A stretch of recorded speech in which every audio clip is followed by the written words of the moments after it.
कोसीकला में मझवार ढूंढ रही कांग्रेस पार्टी को नरेंद्र गुर्जर के रूप में सशक्त प्रत्याशी मिला, जिसने कांग्रेस का टिकट लेकर कोसीकला में चेयरमैन पद की दावेदारी की है। कांग्रेस प्रत्याशी ने रविवार को अपने चुनाव कार्यालय का उद्घाटन किया, जिसमें अपार जनसमूह मौजूद रहा। कोसीकला में भारतीय राष्ट्रीय कांग्रेस की टिकट पर चेयरमैन पद के प्रत्याशी नरेंद्र गुर्जर ने अपने चुनाव कार्यालय का उद्घाटन लिंक रोड स्थित अपने प्रतिष्ठान पर किया, जिसमें भारी जनसमूह मौजूद रहा।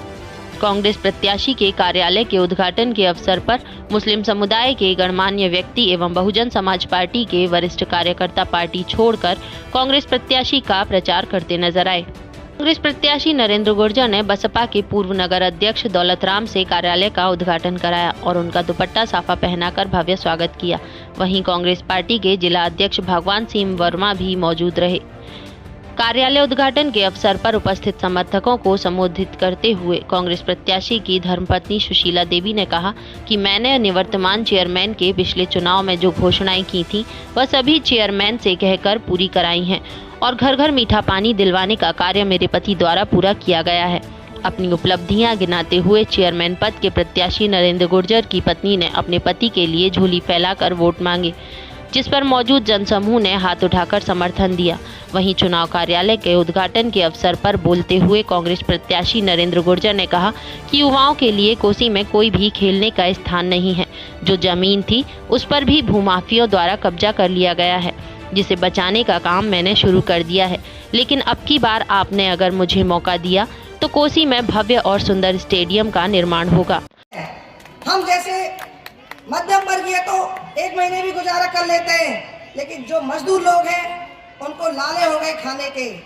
चेयरमैन साहब ने 2 महीने 10 दिन, आप वीडियो भी देख सकते हैं, 2 महीने 10 दिन चेयरमैन साहब ने राशन बंटवाया, खाना दिया और शहर में ऐलान किया कि मैं किसी को भूखा नहीं सोने दूंगा।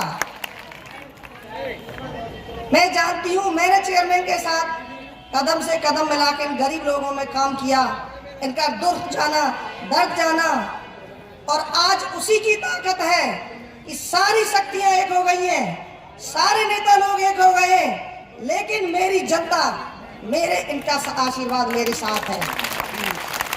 चाहे निकासा हो, चाहे मेरी बसपा पार्टी हो, ये बहुत बड़ी बात है कि बसपा पार्टी ने एक मर्यादा तोड़ दी। जो लोगों के दिमाग में था ना कि हाथी को खरीद लेंगे, हाथी को नहीं खरीद सकते, आप नहीं खरीद सकते। क्यों? हाथी उनकी रग रग में है। लेकिन ये राजनीतिक मार है जो आप भी समझ रहे हो। लोग आएंगे। मेरी महिला शक्ति से एक ही गुजारिश है, मैंने चेयरमैन साहब से एक दिन कहा था, जिंदगी में काम करना, मेहनत करना, कोई ऐसा काम नहीं करना जिससे आने वाली पीढ़ी, मेरी संतान दुख भोगे, ऐसा धन मुझे नहीं चाहिए। हमारे दादाजी ब्लॉक प्रमुख रहे थे, वो एक ईमानदारी की मिसाल है। मेरे देवतुल्य ससुर, वो ईमानदारी की मिसाल है। ऐसा तो बिल्ला ही पैदा होता है जैसे मेरे ससुर देवता थे। मेरी सासू जी है, वो कभी किसी के धन पर नियत नहीं रखती। आज उन्हीं के संस्कार हमारे साथ चल रहे हैं। लोगों ने देखा था, आपने देखा था, हम सब उस समय मौजूद थे। नरेंद्र गुर्जर के होटल पर इसके बाहर गरीबों की लाइन लगी होती थी और ये बेटा उनके पैर छू के कंधे से कंधा मिलाकर उनका साथ दे रहा था। मेरी उम्र 40 साल है। 40 साल में मैंने जितने चुनाव देखे, प्रत्येक चुनाव में, कोसी के चुनाव में एक वायदा किया जाता था और ये वायदा था कि मेरी माता बहनों चिंता न करो, यदि हम चेयरमैन बने तो आपको मीठा पानी उपलब्ध करा देंगे। लेकिन मेरी माता और बहनों, आप यहां बैठी हो, याद करो, जिसने वो वायदा किया था आज तक वो झूठा साबित हुआ। एक वायदा पूरा करने वाला अगर कोई है तो आपका बेटा नरेंद्र गुर्जर है, जिसने घर घर मीठा पानी पहुंचा के दिखा दिया। लोग तो इतिहास बदला करते हैं, आपके इस बेटे ने भूगोल बदल के दिखा दिया। साथ कर दी, आपका ऋण में कभी चुका नहीं सकता। मेरे प्यारे साथियों, यह हिंदू और मुसलमान दोनों बैठे हैं।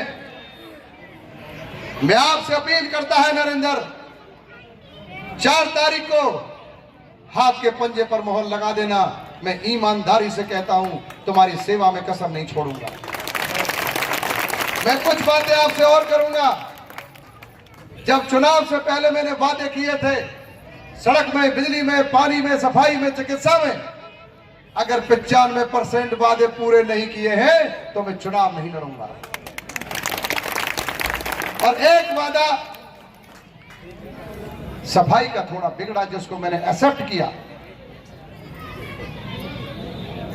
उसको मैंने सहमत हूं, क्योंकि कोरोना आ गया। मेरी माता और बहनों, जो अभी सुशीला ने बताई थी, जब कोरोना आया था, आदरणीय अध्यक्ष जी, अच्छा कोई शिकायत भी मेरे खिलाफ, देखो कंप्लेंट कोई कर सकता है, मैं किसी में दोषी साबित नहीं हुआ। अब लोकायुक्त में भी जांच कराइए, हिम्मत तो देखिए, अब लोकायुक्त में जांच कराइए, कराओ। अगर मैं गलत हूं तो मैं सजा भोगूंगा, मुकाबला करूंगा, और अगर मैं सही हूं तो मैं पार जाऊंगा, मुझे कोई चिंता नहीं। नगर पालिका में जो रंगदार अधिकारी थे, जिनके खिलाफ किसी की हिम्मत नहीं थी, जो फर्जी नौकरी कर रहे थे, मैंने कलम से बर्खास्त कर दिया। आज 20 साल और 30 साल के अंदर किसी की हिम्मत नहीं हुई जो उनके खिलाफ कार्रवाई कर दे। हमने कार्रवाई की, हमने उनको हटाया, हटाई उनको। नगर पालिका स्टेडियम की जमीन को हमने बचाया, बच्चे हमारे भी हैं, लेकिन चिंता नहीं है। छात्र जीवन से राजनीति कर रहा है नरेंद्र, जहां जा रहा, पीएमबी इंजीनियरिंग में प्रेसिडेंट रहा, अपने कॉलेज में जहां जहां पढ़ा हूं, छात्र नेता रहा हूं। बहुत जोरदार इंजन है तुम्हारा बेटा, इसमें तेल भरने का तो काम तुम करो, तुम्हारा बेटा शानदार दौड़ेगा, आपको कसम नहीं छोड़ेगा। मैं एक बात और कहता हूं, तुम्हारे जो प्रत्याशी हैं उसके संग तुम 10 और जोड़ो और लगाओ मंच चौराहे पे, वार्ड नंबर 1 खेड़ा से लेकर और 25वें नंबर वार्ड करीमुल्लाबाद तक, अगर वो वार्डों के नाम भी बता जाएं और उनके समस्या भी बता जाएं तो चेयरमैन ही छोड़ दूंगा मैं। ये ऐसे प्रत्याशी लेके आ रहे हैं जो रबर स्टाम्प है। नरेंद्र रबर स्टाम्प नहीं है, नरेंद्र बहती मरी हुई मछली नहीं है। मैं उस पानी की धारा में उल्टा बहना जानता हूं, मैं जिंदा मछली हूं, मैं तुम्हारा कोई पालतू पिल्ला नहीं हूं, ये सब जानते हैं। ये ऐसे लोगों को लाते हैं कि रबर स्टाम्प बन के काम करें।